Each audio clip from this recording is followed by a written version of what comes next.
All right, hello everyone, and welcome to the weekly program where everything is up for discussion live with me here, Jeff, and alongside always the lovely Shannon. Good evening, everyone. Hello, Shannon. Hello, Jeff. How are you? How do you think of that little bump music there? Get your head going. Edgy. Yeah. That's old Scott Rockenfield, Slave to the System. I like it. It's nice. It's nice to have change. New little opening, new little bump, new little Change music. is good. Sure. And we are glad to be here with all of you guys tonight, joining us not only on your handheld mobile devices around the world, your iPads, your iPhones, your cell phones, and your tablets, but also on the mothership in Leominster, Massachusetts, that is LATV on the big screen. Yeah. And also now, Shannon, in Hudson, New Hampshire, on the Hudson Cable Access Pretty Channel. damn exciting, Jeff. It is indeed. I like that. Now, we've had some furniture moved around here. We've been gone a couple of weeks. We've got a couple of new monitors put in the studio here, a couple of big monitors as you see behind us, and a nice little table up in front. And some new furniture, some new stuff, and we're looking forward to being back in front of you tonight, and we're glad that you're here joining us. I'm with you. Yeah. Now, it's a very sad day today, Shannon, because the world woke up today to find the news that Robin Williams had committed suicide, took his own life at the age of 63. The troubled actor was battling depression very, very badly, and subsequently took his own life in his I can't believe it. home yesterday in California. And, sad day for all of us here, certainly around the world, Shannon. And, I just can't believe it. I can't believe. Who saw this coming? I mean, we knew about drug rehab. We knew about the issues. He suffered from bipolar disorder. But who knew that he was suicidal? Well, it's one of those things, What Shannon, the where hell? anybody in that position, anybody that suffers from depression, and I wrote this up on my Facebook page, it's not like having a broken leg or a broken arm where you wear a cast and somebody comes up to you and says, how's your leg doing? Because they see that you have a broken leg. This is something that people carry inside of them. It's very much under the surface. And somebody like Robin Williams that can appear to be, most jovial, bringing love and laughter to the world.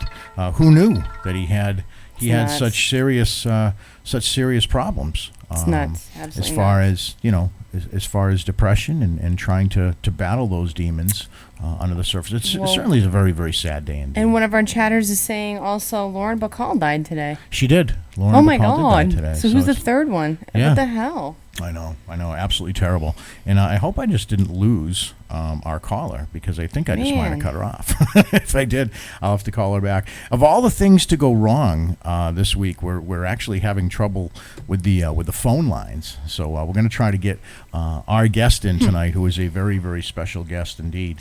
And I'm going to check and see, Shannon, if you want to say hi to everybody real quick, I'm going to go behind the scenes and check and see how our guest is doing on the phone. I hope you guys are all doing well. We have Nathan in the chat room.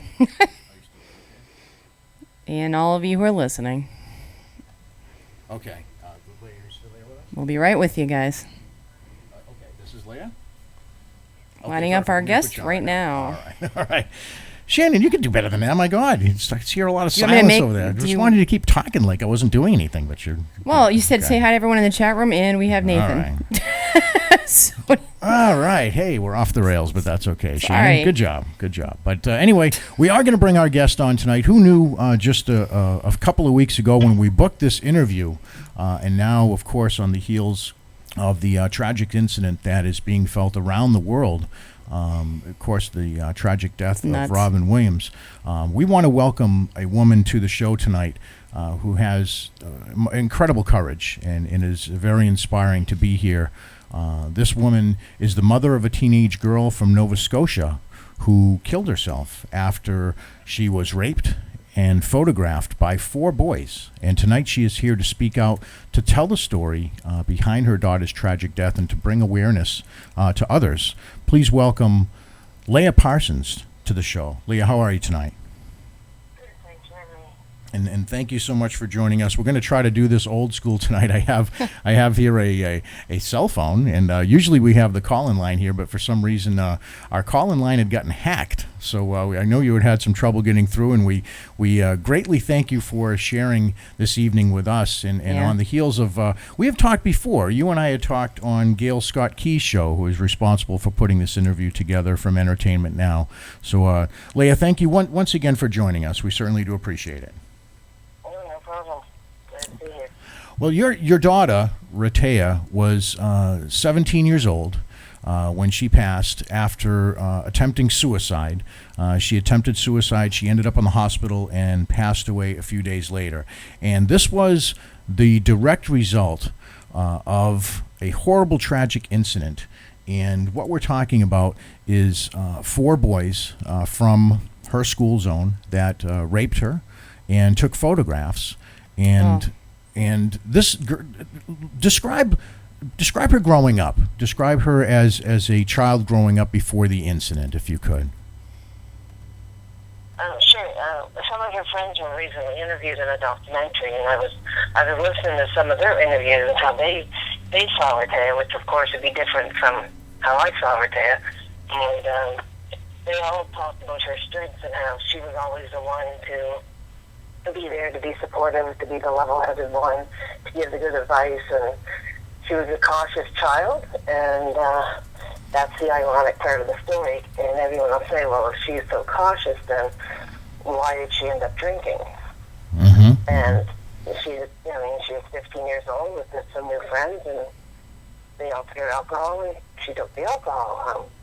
But as a child, Rehtaeh was always the cautious one. She did really well in school. She was quiet till you get to know her, and loved to read and loved to learn. Just a bad, I call it the perfect storm now, but just a bad set of circumstances that happened one evening, and unfortunately that evening ruined her life. And this could have been anybody's daughter. I mean, describing her growing up, you sound like any other parent describing their child.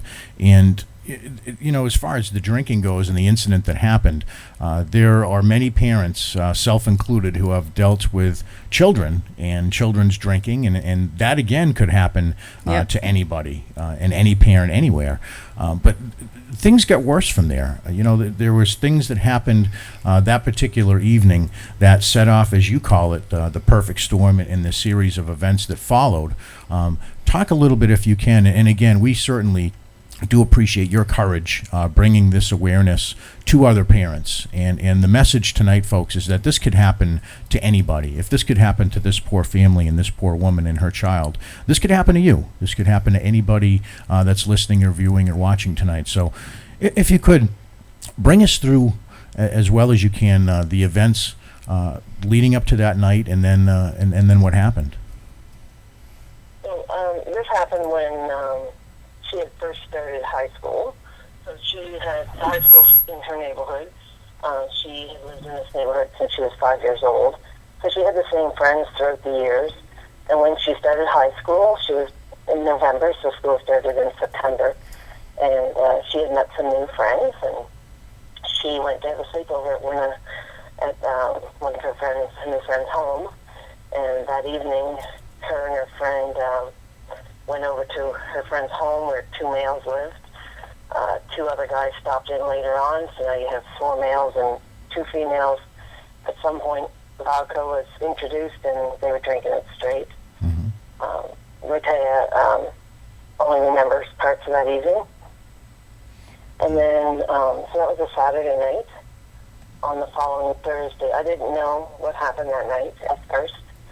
The following Thursday, so it's like 5 days later, she goes to school, and when she entered school, people started saying things to her, calling her a slut, telling her they saw the photo. So they waited 5 days for the photo to be sent and distributed to the school and community. And the next evening, on a Friday evening, I was called home by my sister. I was on an after-hours work call, and I was called home, and Rehtaeh was in the kitchen, curled up in a ball, laughing at herself, saying her life is over. Oh, boy.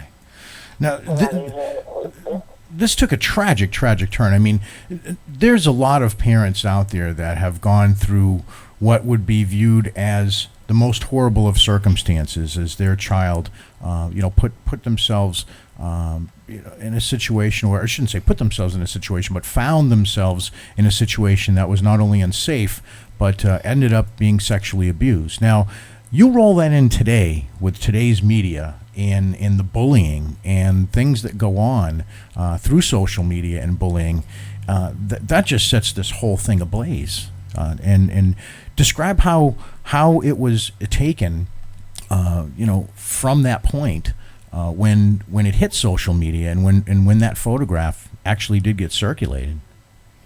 Yeah, so she's 15 years old and has now found out that her assault is being shared, and she is the one to blame, and they're calling her a slut.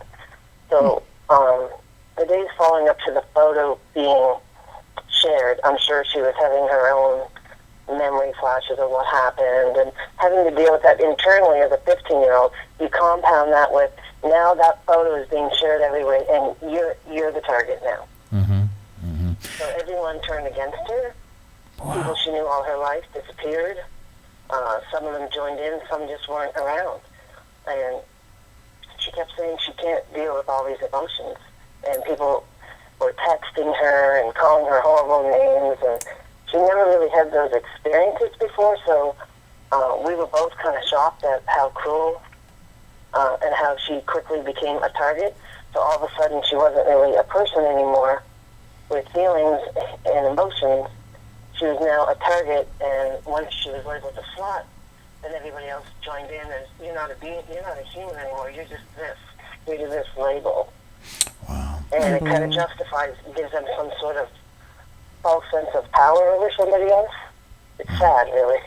It really is, and when it gets to that point where you're no longer, as you said, a human being, but now you're a target, boy, you can imagine how things like that can just escalate out of control. Now, you obviously sought help for your daughter. Did she receive counseling? Did she receive any words or any help from any professional at that time?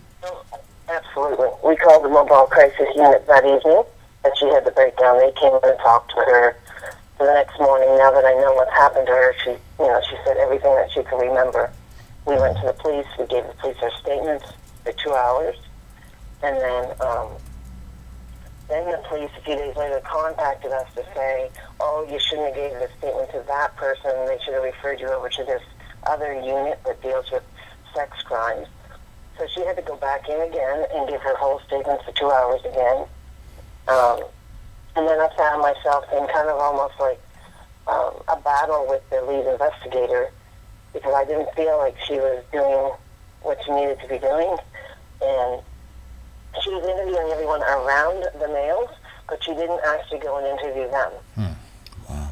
So their phones were not taken, but Rehtaeh's phone was taken. We got the photo for the police and sent it along. So it was, I just felt like they weren't taking it seriousness. I was constantly on the phone with the investigator, and then I just stopped talking to her and went above her, and then above him to the person in charge of the unit. So this went on for a full year of investigating. Wow. So very frustrating.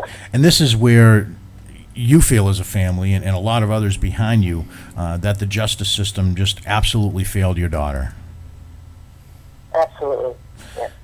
And basically it was because there were no charges being brought up. There were no investigation. They were investigating. Okay. But it took them a year to close the case. So there was no attempt to contain that photo. Mm-hmm. There was no attempt to protect her. She was just left vulnerable and wide open. So when we take her out of that school and put her in another school, and the photo shows up again, we take her out of that school, and then she has to go in the hospital. She admitted herself to the hospital because she was suicidal and she was afraid.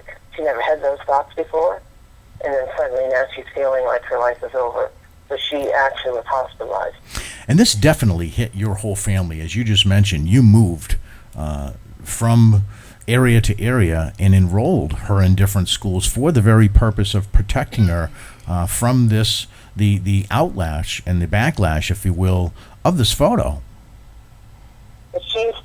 I didn't move. We didn't move personally, but she went to live with my sister, who was in another area. Mm-hmm. She couldn't. If we went out somewhere, if she saw anyone who even resembled one of those males, she would have a panic attack. And she never had one in her life. At first, she didn't even know what it was. So here's a young lady that never had panic attacks, never had any emotional issues. This one traumatic event absolutely changed her completely. She tried to get help. You tried to get her professional help. She felt thoughts of ending her own life, and then the help came, and it wasn't enough. What do you think absolutely set the final things in motion for her when she was trying to get help? Because there are other teens, and I'll refer to a couple of famous ones that, of course, we all know, the Amanda Todd story, similar thing, and just recently, Shannon, the girl from New Hampshire that was just recently returned, and the teacher, the kidnapped girl, the guy's there, and she's sitting in the courtroom with resolve. And this, I guess I'm asking you as a mom, Leah, this could work in one of two directions. This can absolutely empower you and give you strength, or it can ruin you. And you watched, obviously, the worst case scenario happen. Yeah, I definitely did. Everywhere she turned to get help, it seemed like it wasn't, another door was closed on her. Every time she tried to get back up, after that happened, she just wasn't strong enough to withstand any other traumatic event or any other setbacks. So she would try to get herself back up and then something would happen and she'd get knocked back down again. So it was continual trying to get up and coming back down and trying to get up, and then something else would happen. And they closed the case a year later, and they told her there wasn't enough evidence, and she felt devastated and really angry. I can imagine. That she just wanted to be believed and validated, and that wasn't happening. Sure.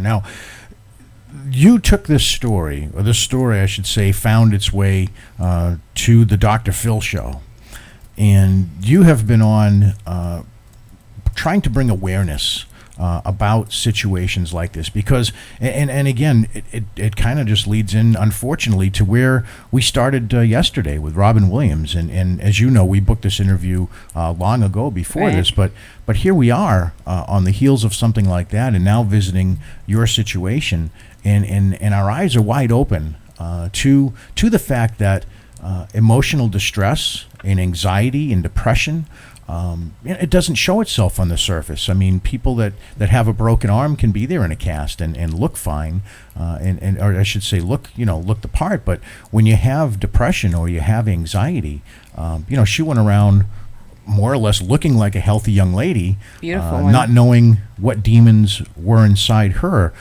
Did you see signs as a mom of things that you would absolutely panic about? And I guess when you saw these signs, or if you saw these signs, what were you trying to do at that time? Well, I was traumatized as well at that time, of course. So I kept trying to get her help, and I kept seeing that my girl was gone.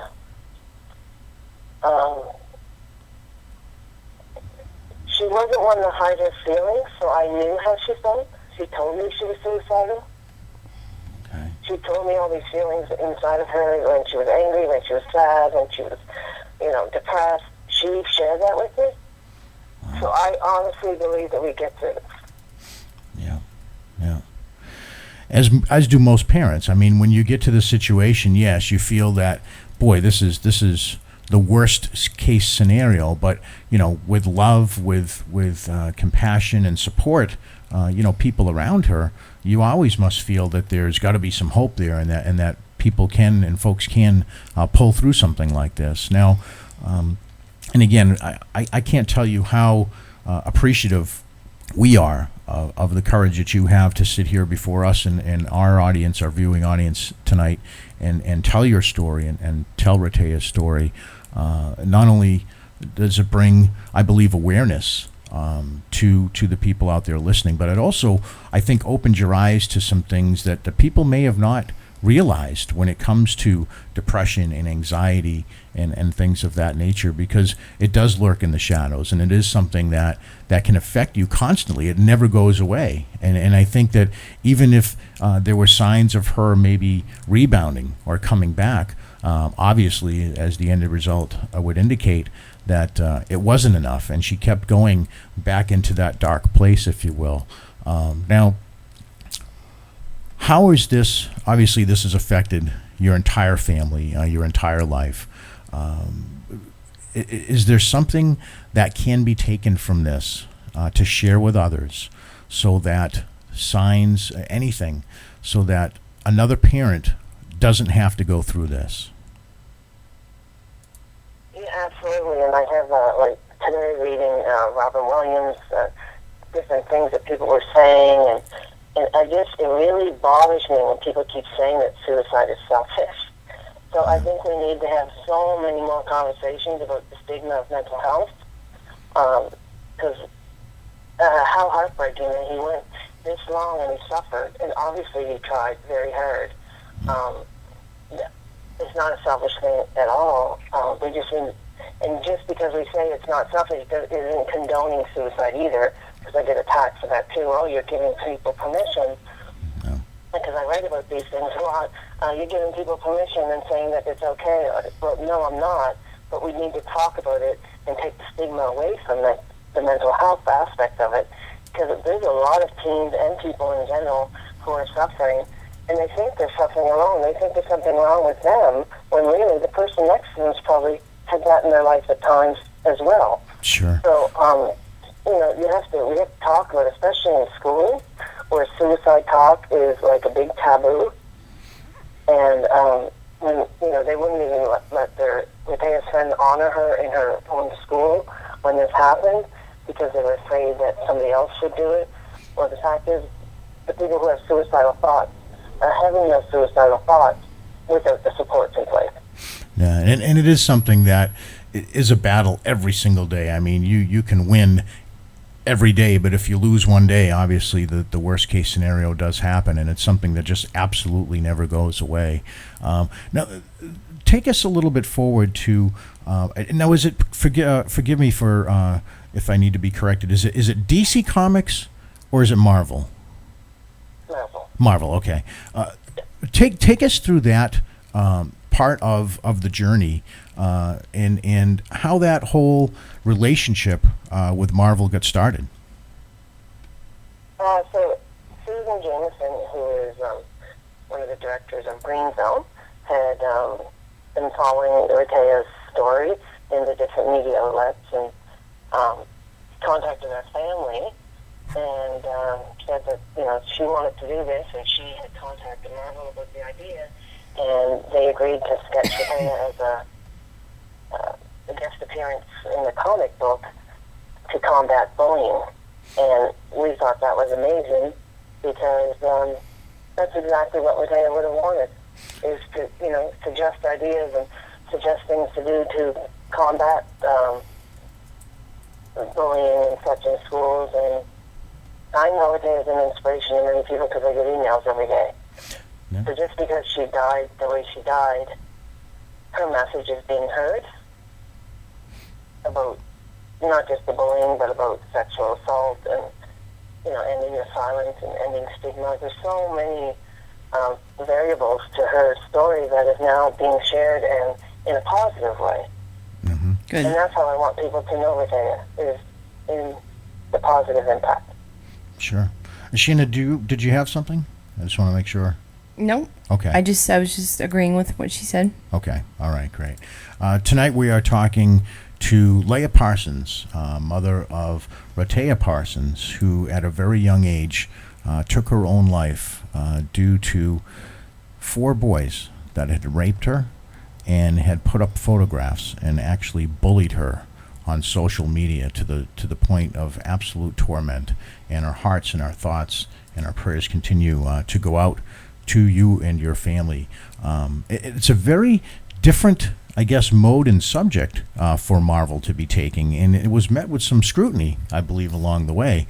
But ultimately, this is going forward, and it is going to be something, as you mentioned, that will preserve and honor the memory of your most beautiful daughter, and hopefully continue to send a message to everyone out there about bullying and suicide, and what can be done to prevent both of those things, because especially today, I'm sure you can agree, it's at an all-time high with social media. It's just something that is running rampant, and it's much different than the olden days, so to speak. So I guess in closing, we want to commend you, first of all, for taking the time to speak about this, not only on the shows that you have around the world, but joining us here tonight, and your continued passion and position to go out into the world and to bring awareness to other families, to other mothers and fathers that may be dealing with something like this. So is there a place where folks can find information? I know there's a Facebook page that I have shared on my personal page. Tell folks a little bit about that and where else they can find other information and perhaps some helpful hints if they're dealing with a similar situation. Our Facebook page is very active. It's called Angel Rehtaeh, and Rehtaeh is spelled Heather backwards. It's easy to remember how to spell it. So it's a very active page. I post things on there all the time about any articles I have, anything ongoing in Rehtaeh's case, because it's still, the case is ongoing. And as far as support, there's, the hotline, the suicide hotline. The American one is easy to find as well. And just to keep abreast on what your children are doing online is really, really important. We have our computer in a public place in our dining room, actually. And so my other children, if they're on the computer, we're there to monitor what they accidentally might click on. It's all... But, kids are being very mean to each other online, and they're not seeing the face. They're not getting the message, the hurt look, because they don't see it. They just think it's fun to say something mean and hit send.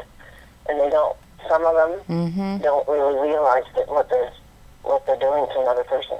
Boy, isn't that the truth? We talk about the keyboard courage all the time, and how folks hide behind that and say things that they would normally not say face to face. And I know Shannon has questions she'd want to add. We have a question from the chat room from Michael. He wants to know, obviously what happened to the males that were in this party, the male party. Have they been charged? They have not been charged with sexual assault. They've been charged with, after Rehtaeh had passed away, the case was reopened, and they were charged with making child pornography and distributing child pornography. Their trials will be coming up in September, and then another one in November. There's 2 males charged with that. Well, I'll tell you, there was my Facebook page was absolutely lighting up about these 4 individuals, and a lot of comments that I wouldn't repeat here on the air live. But there is a lot of anger and a lot of hatred toward these individuals. How is it dealing with this?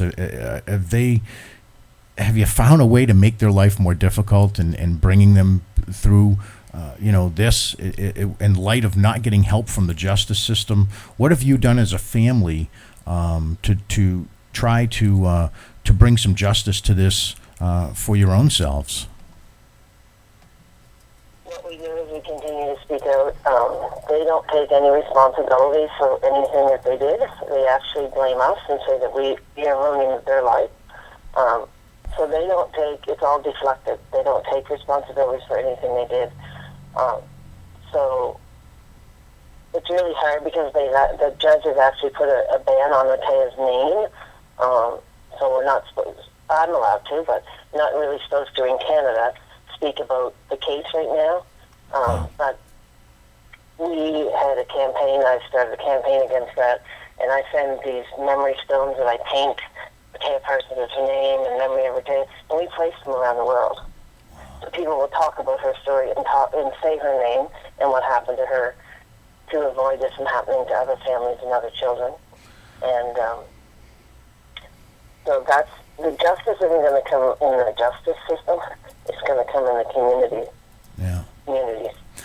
Well, I tell you, we've had another interview that comes to mind a couple of years ago with a young mother whose daughter was brutally beaten and killed and thrown down a well. And back then, this was 20 some odd years ago, the case was kind of run up the flagpole pretty quickly because DNA evidence was not a big thing back then. So it was given a speedy trial. Long story short, the person, the murderer, there's no other way to say it, walked after 20 years. And we interviewed the mother the week that this individual was getting out of prison. Their daughter would have been 36 years old, and this person just turned 39 years old, and doesn't even have to register as a sex offender. And there was plenty of evidence there, but there was a plea bargain struck up between the prosecutor and the defense, and it's just a shame how the justice system sometimes gets it horribly wrong.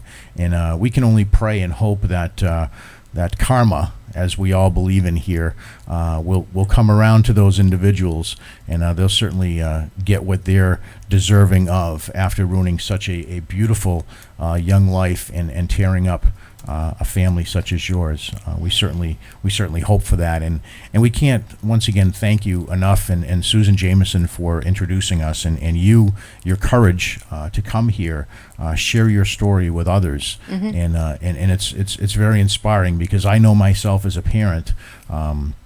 I just don't know where I would be. I would not know. This is relatively new. You're what, a couple years into this tops? No, 16 months. 16 months. So I was going to say it's not even 2 years yet. So again, your courage is inspiring, and I know that if I had the phone lines open today, there'd be a lot of calling in support. But I know it's coming in through the chat room, and I'm sure you'll see it on our Facebook page.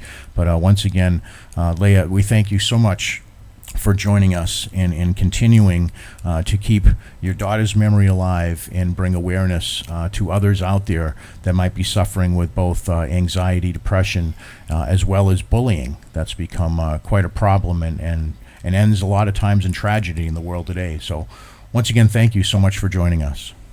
Thank you for having me. Thank you. All right, we'll talk again soon. Ladies and gentlemen, that is Leah Parsons of Nova Scotia, whose daughter was brutally raped at the young age of 17, and subsequently young Rehtaeh took her own life as a result of the depression that set in due to social bullying and anxiety as this result. And Shannon, we were talking earlier, and I did want to touch base back again before we go to break. Robin Williams. Yep. And here's a guy that spent his whole life making others smile and bringing laughter. And I'm going to play a little video loop behind us as we play some of a tribute that I put together of some of his best movies, and you'll see a lot of them up there, Shannon, from Patch Adams to Good the Will Disney Hunting. movie Good Will Hunting, and he Good played Morning so many Vietnam. roles. Good Morning Vietnam. What a tremendous actor to go from hilarious and funny to serious roles, and there isn't a lot of folks out there that can pull it off. A lot of people don't realize about that movie he was in, What Dreams May Come. That's right. Which was all about his wife committing suicide and That's the right. price that they had to pay for that and the pain that she put him through. It's really an irony to see this happen all over again. Boy, and you know, it is an irony watching a lot of his interviews that they're playing back, over the TV today, CNN Headline News, playing a lot of his older interviews. And boy, his comedy really was directly related to his real life.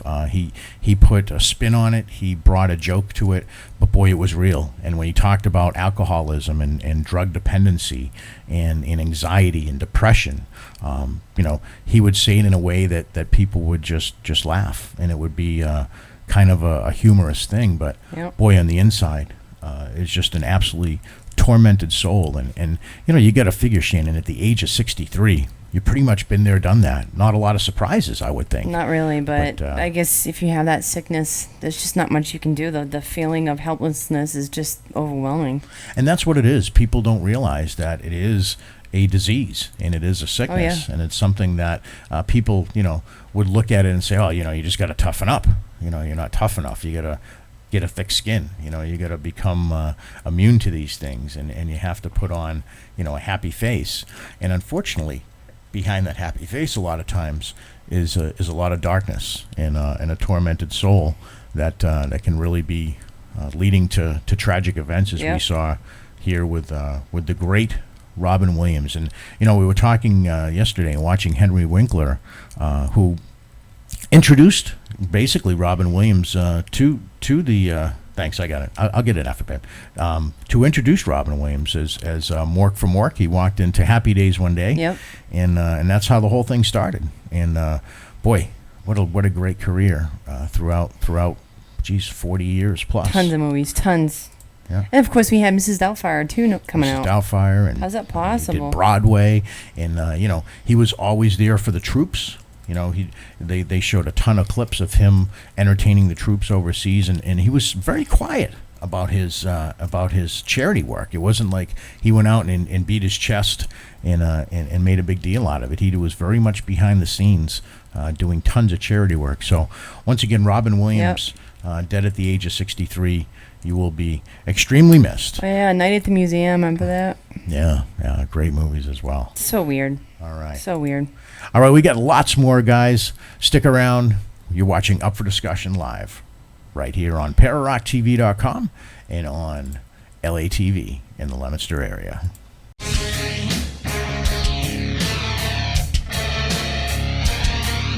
Up for Discussion with Jeff and Shannon Sylvia. We'll be right back. Stay tuned.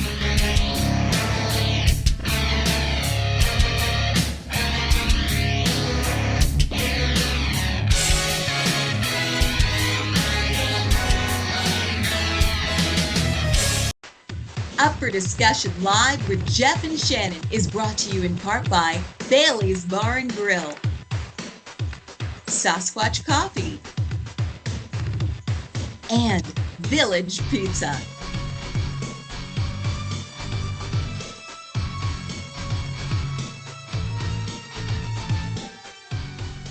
Hey everyone, this is Scott Rothenfield from Queensrÿche, and you're watching Para Rock TV.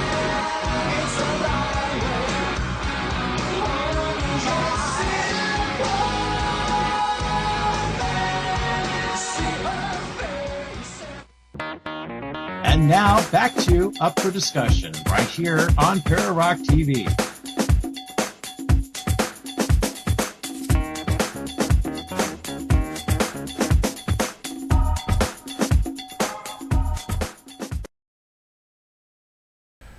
All right, welcome back to Up for Discussion live here on ParaRockTV.com and also on LATV.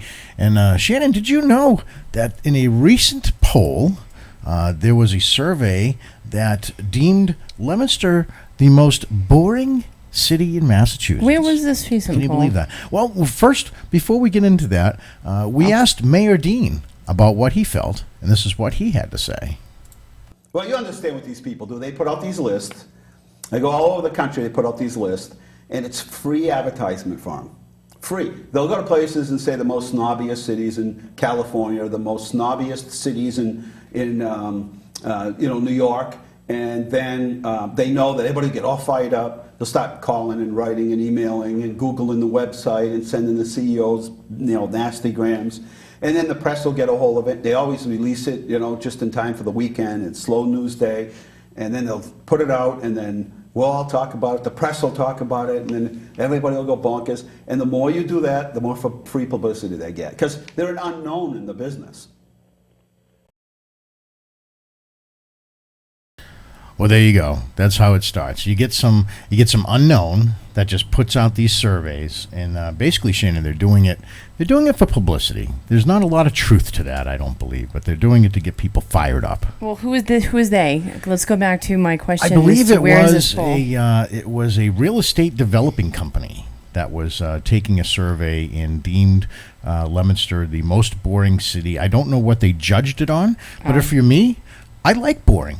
I'm good with boring. I mean, boring means you don't have a lot of crime. Boring means, you don't have a lot of problems. I mean, I wouldn't have it any other way. This kind of sounds like the paranormal awards. Just that poll just kind of doesn't exist. Yeah. I mean, is this a reputable poll, or what kind of real estate company? Or I don't know what the source of this poll is. Well, I don't take any credit or meaning in that. This is a great town. We have a beach within 1 hour from here. Ski resorts within 1 mile from here. An hour. There's just too much to do. Yeah, definitely.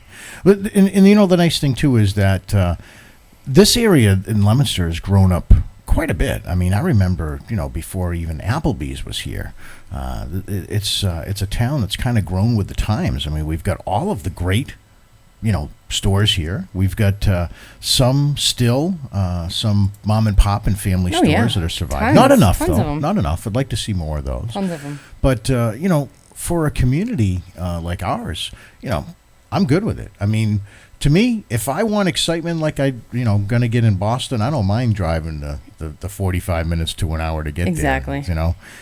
You can deal with the traffic, you can deal with the crime, you can deal with all that excitement that goes great along. Hospitals. Exactly. Great hospitals, great restaurants, all the comforts of home here, anything you can find. Yep. So, I guess we're going to work on being less boring on our show, and we're going to do our part. So that's why we have the new studio. We have some new monitors behind us. We have Is this a new all opening, why? Because of a poll? It just kind of set me on emotion there. I want to make sure that we were stepping it up every season and not being complacent, because complacent could also be viewed as boring. But no, I'd like what the mayor had to say. He just kind of laughed it off and kind of just nonchalantly said, yeah, that's kind of the way it goes. They're looking for some free advertising, and that's the way they do it, and no harm done. We've every week here, Shannon, there is activities going on. I mean, there's always something going on in town. There's always a fair going on. There's ladies' night out coming up, and there's always something to do. Don't you think? Plus, there's Shancakes down on Central Street, right? You can get down there and get yourself a big cupcake, and it's all good. When is the ladies' night out? It's this Thursday. Oh, wow. Yeah, ladies' night out. It's going to be at City Hall. They're going to be going live from there, I believe, Thursday night. So it should be a good time. And they're going to be doing that challenge, the ice bucket challenge. I think is going to be going crazy down there. A lot of folks are going to be doing that. Who isn't doing that? What a trend! We did it. Everybody did it. Sheesh. It's all good. But now we want to make sure that we mention that the next topic coming up here, of course, Who Does That with Shannon Sylvia, the wild, the weird, the zany, because she can't possibly make this stuff up, is brought to you, of course, by Leominster Storage Solutions. We want to thank those guys for being a part of what we do. If you want to learn more about Leominster Storage Solutions, you can call them today at 466-8887, or you can visit them online at leominsterstorage.com. And now, Shannon, it is time for everybody's part of the show where, because you can't make this stuff up, it's the Who Does That with Shannon. It's my time. It's your time. Excellent.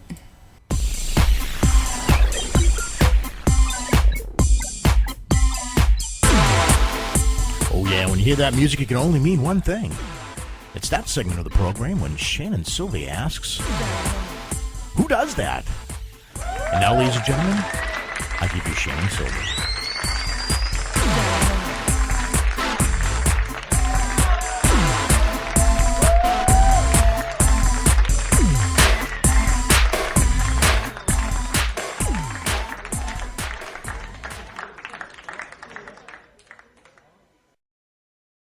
All right, folks, good evening. The first story of the night is going to be hailing from Flagstaff, Arizona. We don't get a lot of stories from Arizona. You don't really hear too many screw-ups, you'll call it, Jeff, coming from Arizona. So we have a story for you in regards to some tourists at the Grand Canyon. Virginia resident on his first trip to the Grand Canyon started recording when he saw a squirrel approach two men who thought that they were going to be bitten by the squirrel. John Hildebrand said that he was stunned when one of the French-speaking men kicked the squirrel over the edge into the air. He later posted the video on YouTube, and it went viral. Oh, boy. Oh, my. That's just wrong. That is big time wrong.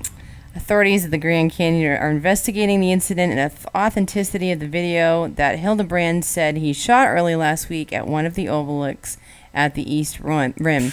I can't imagine that somebody could possibly actually make that up, that they have to look into the authenticity of the video over a squirrel that went over the edge. Authorities say the chances of finding the man who kicked the squirrel are slim. I was in such utter shock, says the photographer to the Associated Press. I thought, do people at the Grand Canyon really do this? Who does that is a perfect does segment that? for this. Hildebrand, a brother and a friend, left at the Hampton Roads area of Virginia for a road trip across the West, visiting places like Lake Powell, Antelope Canyon, and Phoenix. Stepped away from his group at the Grand Canyon tourist spot at the edge to take a picture. That's when he saw two shirtless men wearing shorts and a cowboy hats feeding the squirrel. So they gave him his last dinner, Jeff. The video he shot shows the squirrel follow a trail of food one of the men had laid out before him. The man puts on a shoe and kicks the animal. Hildebrand, who's 24 years old, said that the men started laughing, grabbed their clothes, and ran off. Nobody else was around at the time. Who does that? I was so dumbfounded. In the moment, he says, I did not know what to do. I just want to know why they had to take their clothes off to kick the squirrel. I don't think that was... And you know, the thing is, and I didn't have the heart to put that picture up there, but I wanted to get a close-up of the guy that actually kicked the squirrel. You can see him there with his shoe on. The other guy was wearing, like, little white tighty shorts. And I think that's the biggest problem with this whole story. Thing. It's got to be. It's bad. I bet you they're probably from France. There is a $15,000 reward, actually, for information leading to an arrest and conviction. Because I think we can all guess that the squirrel probably didn't make it on the bottom. No, that's cruelty to animals. But it's definitely violating a federal law for animal abuse. And people are on the lookout for these people. They could be facing 6 months in jail or a $5,000 fine for what the guy did. And... it's putting a lot of pressure on the Grand Canyon authorities to investigate this incident to try to figure out who actually did that. A lot of people are concerned. I would think so. It's just, you know what, people might, what did somebody call a squirrel last week? It was the devil's oven mitts. Oh, jeez. But you know what? Squirrels are, to me, absolutely adorable, but it doesn't matter if you're a squirrel or a house mouse or a cat or a horse. You don't kick things off ledges at the Grand Canyon so it can meet a very painful death. No. It's just wrong. You don't do that to animals, guys. That They're wasn't all of funny. God's creatures. It's not funny at all, especially when you lured it with food to feed it. That squirrel was trusting you, and you just really violated that. That was bad. And there's that karma thing coming around again. Oh, God. So what do you think I'm so of glad your I new didn't monitor, see that. kid? What do you think of your new setup over there? You got a big monitor? We got a big TV now we put behind you? I think that's a 70-inch we got there. We should do like a virtual roller coaster behind me. You know those things when you just have to watch us going over the hump. Everybody watch it can get sick and throw up. Like I did at Epcot. Yeah, I hate those. What really the hell hate ride those. was that? Mission Space. Oh my God. Yeah, that blew. That blew chunks. That was bad. Literally. You were green. Had to send a man into the bathroom with a popsicle to find you so that you could actually suck on something in there. I was as green as the chroma key behind us, folks. Big time. Never again. All right, what else we got? Second story of the night actually hails from Massachusetts, Jeffrey. Oh, boy. We have some weird people here in Massachusetts at some point. Probably not Leominster. So this boring. story hails from Western Massachusetts, right out of Holyoke. Okay. Sea monsters may exist only in the imagination of a Massachusetts couple who now officially wants to make the name sea monster part of their legal names. Oh, isn't that cute? For some odd reason, they're not even from Scotland. The Republican newspaper of Springfield reports that the couple, Melanie Ann Convery and Neil James Coughlin, are petitioning Massachusetts to allow them to both make their middle names Sea Monster. Alrighty then. The couple has made the request in a legal notice published in a local newspaper as required by state law. A hearing on the request is scheduled for Wednesday, which would be tomorrow at the probate and family court out there. The couple gave no indication of why they wanted the legendary creatures to be included in their names. Who does that? Obscure reference, Big Daddy. When the little kid wants to change his name. I'm trying to think. It's something monster. I have no If anybody idea. in the chat room knows that. We'll, Maybe it's Sea Monster. Nah, it's something monster. Why would you want to change your middle names to be Sea Monster? I don't understand. Because you have the mentality of a 6-year-old. What? That's why. Jeff, should we do that? Should we? What would our middle name I would like be? a middle name for one. You don't even have a middle name. My middle name could officially be something, but what could we do? Okay. Well, we'll have to. It'd maybe be put Shannon that up for a Pararock Sylvia, Jeffrey Pararock Sylvia. We'll have to come up with something. Shannon more, Shancakes Sylvia. something more obscure than that. We should do that. Legally change our names. You Okay. wouldn't be Lawrence anymore. No. Jeffrey Lawrence Sea Monster Sylvia. Lord So Jeffrey strange. Lawrence Sea Monster Sylvia. I'm a Lord Lord Jeffrey. now. We were I'm watching actually- way too much Downton Abbey. No, we way own too we much. own land in Scotland. We are a lord and a lady. We are actually a lord and a lady. We own like 1 square foot of land in Scotland. That's enough I have to the make deed you a lord and too, lady, so though. we are lords and ladies. That's it. At least on that paper. was. I even wonder if that's legit. I wonder how much money I spent on that for all that. I don't know, but this last story is actually kind of depressing. I apologize for sharing this with you, but it kind of may be a public service announcement to help you guys maybe watch out a little bit more if you're going to be doing something stupid. Oh no! When you travel, but sadly, in Cabo da Roca, Portugal. This week, a Polish couple in Portugal fell off the edge of a cliff while they're posing for a selfie. Oh no! Guys, don't do that. A couple was visiting the cliffs of Cabo da Roca with their children when they fell to their deaths. A tragic accident occurred on Saturday, but emergency workers were not able to recover their bodies, at least until Sunday. Poor weather conditions impeded their search. A Spanish couple alerted authorities about what happened after witnessing the fatal fall. Their children that were left behind, ages 5 and 6, are currently being cared for by Polish diplomats. Family members have been alerted, and they're traveling as we speak to Portugal to deal with the situation. What a sad, sad, tragic thing. The children did not go over, the parents did, and they are now parentless because they were taking selfies by the edge of a cliff. So, guys, please be careful. Who does that? When it comes to stuff like this. It's just, we're not going to, according to Paul, we're not going to have a selfie over the cliff challenge. We're not doing any challenges, anything trendy like that. This isn't the first and last challenge we'll ever see. It brings up a good point, though, because people are trying so hard now to get that big photograph, that YouTube video. And what about the idiots that are setting themselves on fire? Yeah. The fire I'm challenge. sorry, that's just out of control. That's just ridiculous. I can't believe it. Now, do you know there was a lady arrested, I heard it on the news this morning, for contributing to a minor, the harm of a minor, because she aided her son, 41-year-old mother, aided her 16-year-old son with the fire challenge, and it went horribly wrong. The kid ended up with a 2nd and 3rd degree burns, over 30% of his body in the hospital. Excellent. There was a police investigation, of course. Excellent. And during that investigation, it was determined that the mother was an active participant in the fire challenge and is now facing, I believe, 3 to 5 years in prison, and never had a record before. But this is serious stuff. All these people that were doing the cinnamon challenge, you can die from that. If you inhale the powder into your lungs, you can suffocate and die from that. People don't understand how stupid these stupid challenges are. Oh, yeah. I mean, granted, the challenge that we just did was dumping ice water on our head. I mean, certainly no harm in that. But that was a good cause. I can't believe a mother would allow that with her son. I know. And it's not just mothers and sons. I mean, it's everybody. I just can't believe how stupid people are getting. Anything to try to get a viral video, guys. Cut the crap. Nobody wants to watch your video, first of all. Second of all, we're all watching the video thinking you guys are giant douchebags. Mm-hmm. Don't do that. It's not worth it.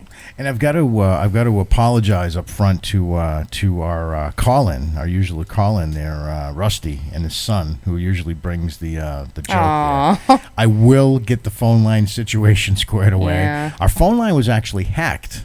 We do use a digital phone line, and I received word that it was hacked and compromised. So I'm in the middle of filling out a form. Yay big, trying to plug in all the information so they know that we are who we are here, and we were working on getting that phone line back for you so that you guys can continue to call into us. And when you want to do that, the phone number again during the week will be 213-784-0884. We want you guys to stay in touch with us with your thoughts, your feelings, your profound statements, and perhaps a joke. We also want you to make sure that if you miss the show live, you can always catch us 24/7 by visiting our YouTube channel. Simply subscribe to the PTV Webcast Network, and you can get not only Up for Discussion, but all the great shows here on the network. Excellent. And Shannon, we are very soon, I'm going to announce it here now, we are very soon going to be bringing the Eliani Brick Show to the network. The Eliani Brick Show. What show is that going to be like? She is a lot like our show, where she takes on current events. Her audience is 100% in Brazil and of Brazilian descent. The show is 100% in Portuguese, and I am the actual producer of that show. So nice. We all know it's going to be a wonderful quality show. It is. Well, it makes it interesting because we're doing it at the LATV studios, and it's cool because. Not knowing Portuguese, we've kind of set up some signals, like maybe a couple poker players would do, during a card game. So all right. we've got our game down, and it's come along real well. And we're going to be putting it up on the network. Dates and times to be announced really soon here, so stay tuned. Good. And for all of you out there in the Brazil area or that follow Brazilian news, she's all over it. She's actually she's got a little piece with President Obama. She has a piece with Mitt Romney. She gets herself in front of some of the bigger names, so it's going to be quite interesting indeed. All right. Absolutely. And now also we want to let you guys know that Gail Scott Key will be coming back soon to film another season of Entertainment Now. She was responsible for putting us together with Leah Parsons, Rehtaeh's mother, and was 100% responsible for that interview. So we want to thank her for putting all that together. And we want to thank you guys for joining us on the Mothership. And make sure you're following us on Facebook, facebook.com/PTV Rocks. You can find out what's going on throughout the week. If you miss the shows, of course, you can find them on YouTube. We do put them up on Facebook, and we put them just about everywhere so you guys can enjoy and hang out with us. Now, next week, I think we're going to have a very, very special interview put together. We were able to sit down, Shannon, with a friend of yours, a colleague who you've followed and read his works throughout the years that you've studied the paranormal, and we're going to dip slightly back into that realm next week. Cool. We're going to sit down and we're going to talk with Steve Wilson. And, I'm excited. It was a very great interview. It was a very enlightening interview, and I think you guys are going to be pretty amazed by what he has to say. It's going to be one of those mind-bending situations where. Oh, I believe it. Yeah, we're. I think when you have a guest like that, kind of makes you uncomfortable, I guess is the best word. Maybe take you out of your comfort zone a little bit and get yourself to ask, what if? So that's all coming up next week. We want to thank all of you for joining us and telling your friends about us and as the crowds continue to grow. And before I forget, tomorrow I want to say an early happy birthday to my mom, who's celebrating Betty. who's celebrating her birthday tomorrow. And we'll never let that one out, Mom. That's going to stay under wraps. So on behalf of myself, my lovely co-host Shannon, and the crew here at Up for Discussion, we want to thank all of you for joining us. We'll see you again next week. Thank you, guys. Good night.